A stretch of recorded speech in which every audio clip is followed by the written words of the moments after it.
Hi friends, welcome to Situ's Biology. Today our topic is about chemical methods of sterilization.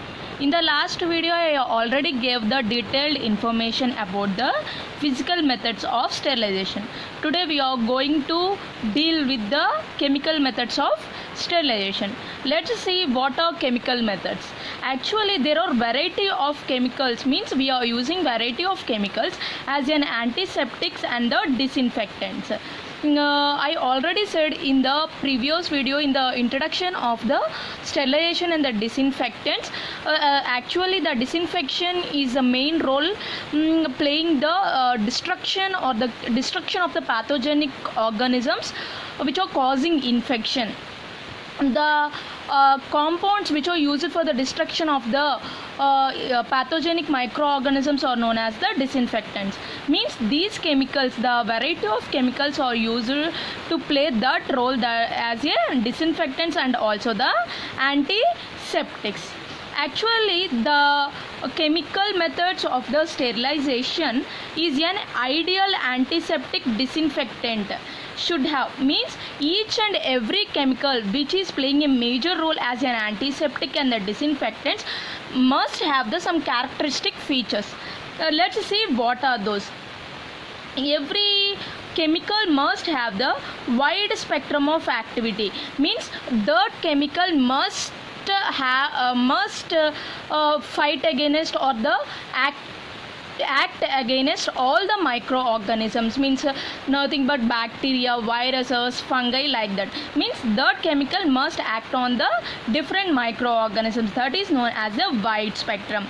Next, each and every chemical must act in the presence of organic matter, means in the presence of organic matter some of the chemicals may not act upon that, but the chemicals which are playing a major role as a disinfectant or the antiseptic must act in the presence of the organic matter also. And every chemical have the high penetration power and the quick action. Nothing but the chemical what we are using must have the high penetration power, means penetration is nothing but inhibiting or the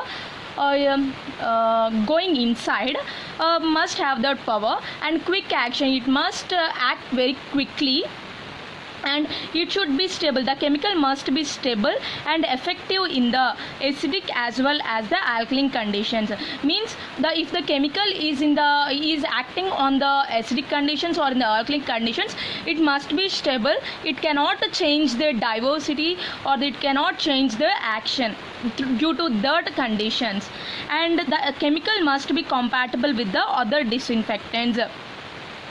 It must have the competitive spirit against the other disinfectants, and every chemical what they are acting as an antiseptic and disinfectants do not cause any local irritation. Means the person will handle the chemicals right. If the person who is handling that chemical, he could not suffer with any local irritations. Means that is not that chemical must not cause any local irritations to that person, and it should not be toxic. Means the chemical must be not toxic, means it do not cause any infection or any lethal effects on the person who are handling, and it must be safe and easy to use. The chemical what is using as a disinfectant, it must be easy to use or the handle, and it must be easily available and the cheap. The chemicals what are acting as an antiseptic and the disinfectants are must available in the cheapest price. These are the different characteristic feature that must have to the each and every chemical which are acting as an antiseptic and also the disinfectants. Actually the chemicals are of different types. Let's start with the alcohols. Let's see, these alcohols are also acting as an disinfectants. Here ethyl alcohol and the isopropyl alcohol are most frequently used as an disinfectants or the sterilizers.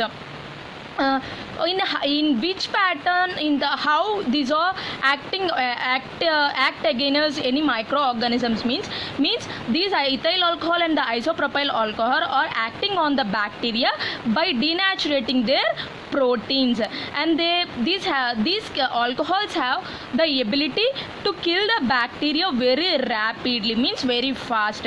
But these alcohols means ethyl alcohol and the isopropyl alcohol have do not have the ability to kill the spore forms of the bacteria and also the viruses. In the previous video I already gave the terminology about the cidal and the static, right? Here the sporicidal means these chemicals do not having the ability to kill the spores, and also virucidal not having the ability to kill the viruses.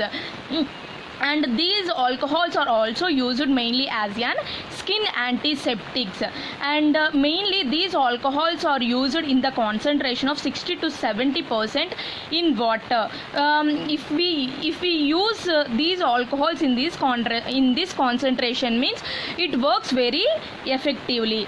And next alcohol, that is methyl alcohol. It is very effective against the fungal spores, and the vapor form of the methyl alcohol is very toxic and the inflammable. Actually, mainly this methyl alcohol is used for the treating cabinets. This is the main role played by the alcohols. Let's see the second one, that is the aldehydes. Here the aldehydes are of different types.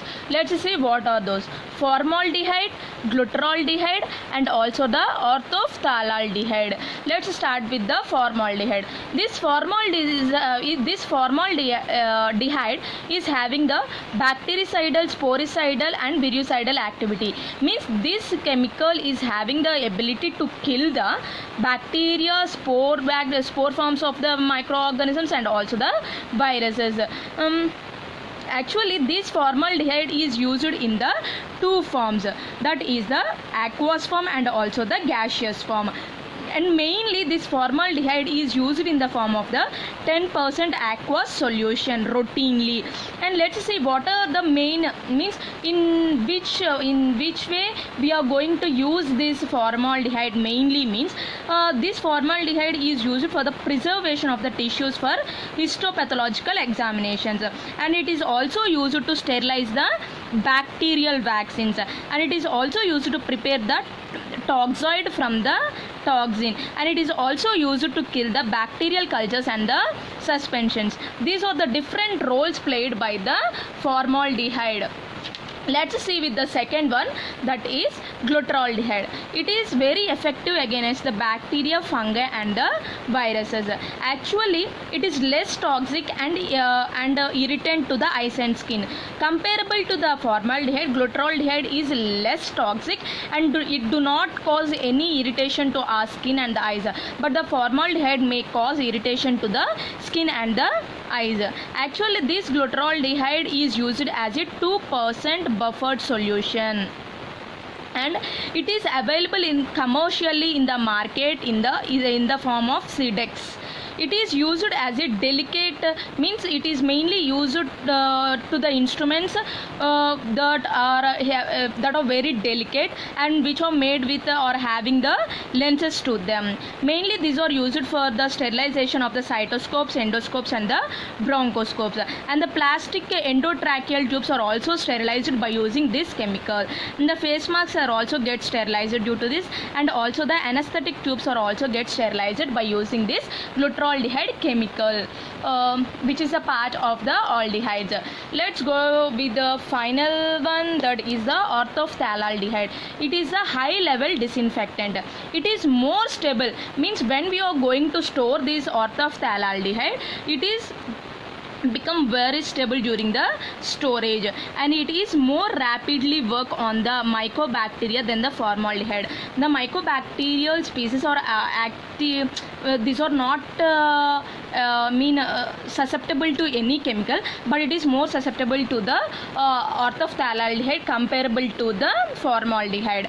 And slowly these orthophthalate slowly acts on the spores, and the vapors of the orthophthalate may cause irritation to our eyes and also the respiratory tract.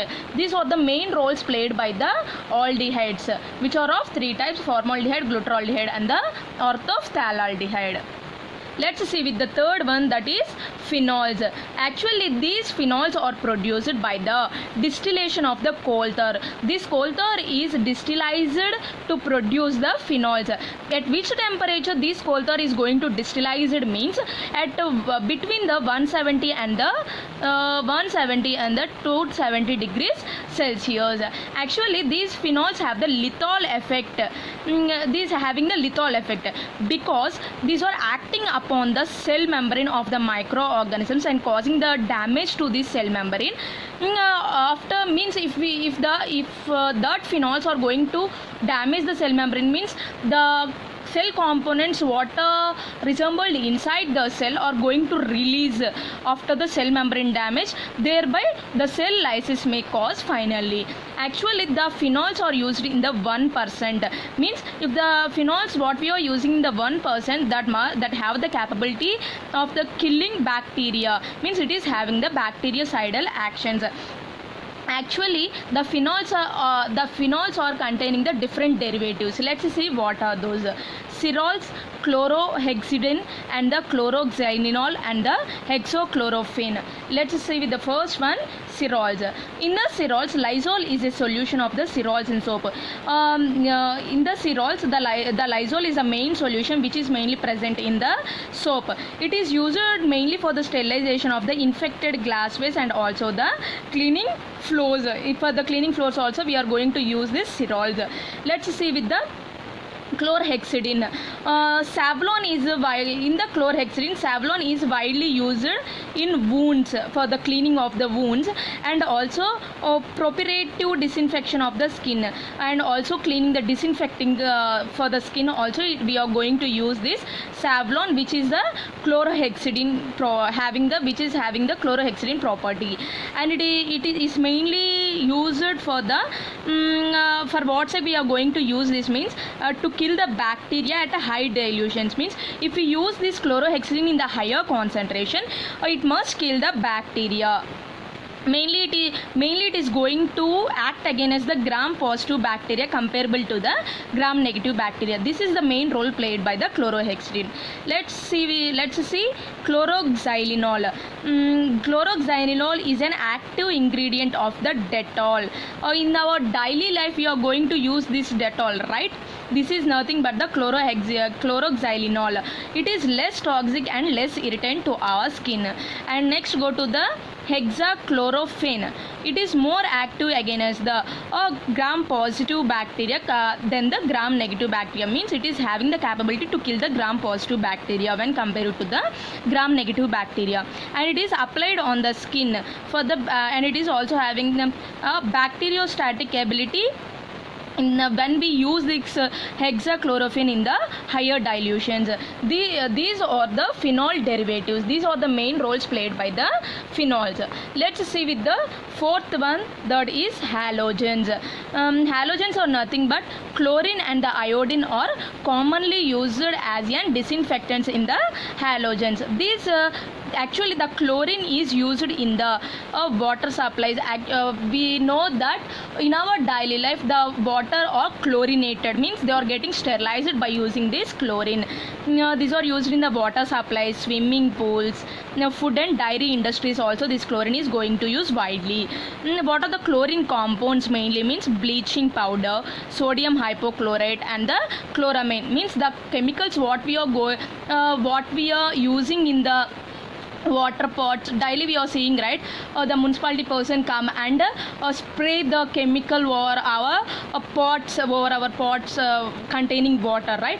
Those are nothing but the bleaching powder, sodium hypochlorite, chloramine. These are the compounds of the chlorine. Let's see with the iodine. Iodine is an alcoholic and the aqueous solution. It is used as a skin disinfectant. It is mainly used to our skin. It is having the active bactericidal activities, means it is going to kill the bacteria very actively. What are the compounds of the iodine? Means EDO4. EDO4 is having the surface active agent, mainly in the EDO4. Betadine is the iodine we are most commonly used as an EDO4. These are the halogens which are playing a major role as an disinfectant. Let's see with the fifth one, that is nothing but salts. Salts of heavy metals, mainly the salts what we are used mainly means the salts of heavy metals. The salts which are present on the heavy metals are mainly used as an disinfectants. These salts are having the toxic effect on the bacteria. The salts what we are mainly using means copper, silver and also mercury. Mainly merthiolate is the salt of heavy metal which is mainly used as a preservative of the Syrah solution. This is the main role played by the salts. Let's see with the sixth one, that is oxidizing agents. Again, these oxidizing agents are of two types, hydrogen peroxide and also the polyester acid. The hydrogen peroxide is also chemically is known as a H2O2. It is effective against the microorganisms, means if we use the hydrogen peroxide in the 3 to 6% concentration, it is actively act against, it means it effectively act against the microorganisms.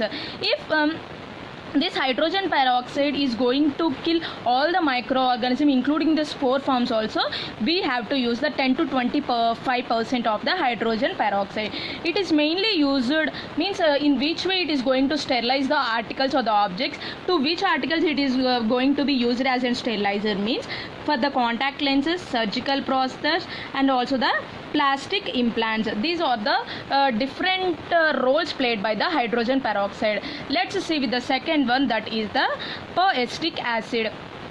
It is effective in the presence of the peractic acid is also effective, means it is more active in the presence of the organic matter, and it is most potent on the germicidal agent, means it is going to kill the germs.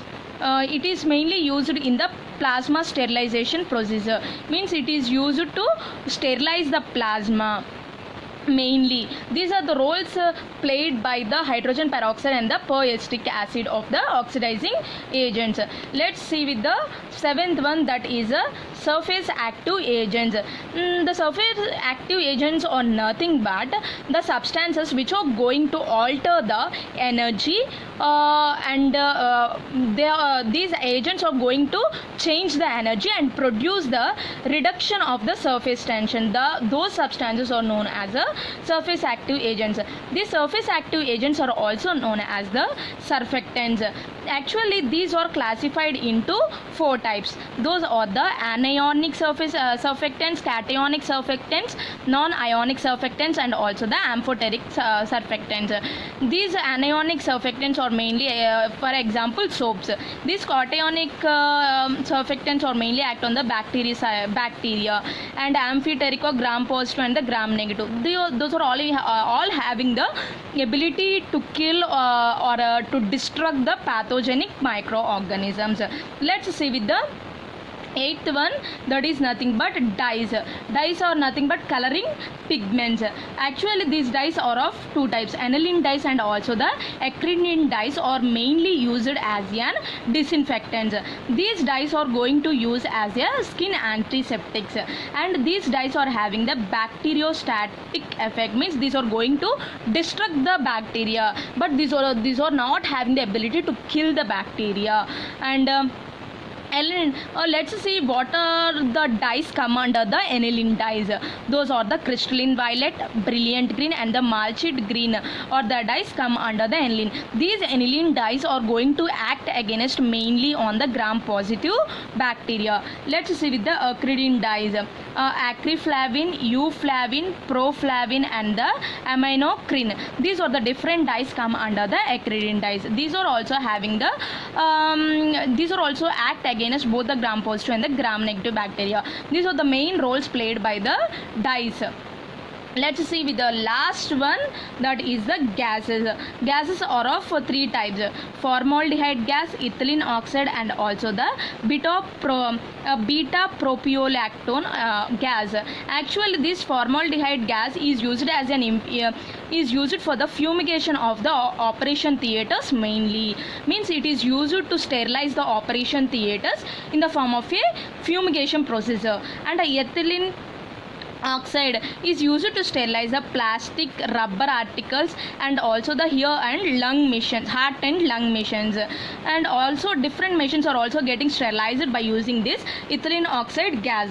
Next go to the beta propiolactone.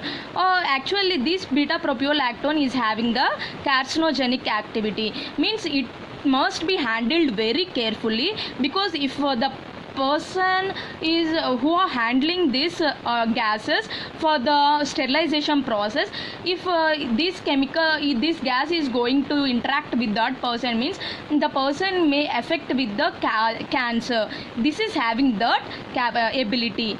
These are the different gases are going to play a major role as a disinfectant. These are the different chemicals are playing a major role as an disinfectant or also the sterilizing agents. I think you like this video. If you like this video, please do subscribe and share. Thank you.